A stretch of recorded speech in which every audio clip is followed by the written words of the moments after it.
The Xiaomi Redmi Note 15 Pro Plus is an upcoming smartphone expected to launch around April 21, 2025.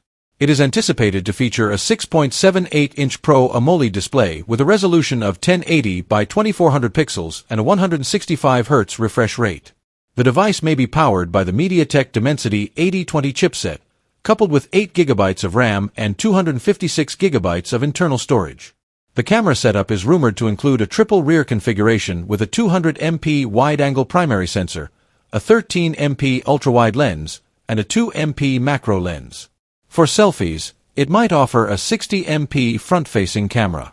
The smartphone is expected to house a 5000 mAh LiPo battery with support for 240W fast charging. Additional features may include an in-display fingerprint sensor, IP53, rated dust and splash resistance, and Android V15 with MIUI 16.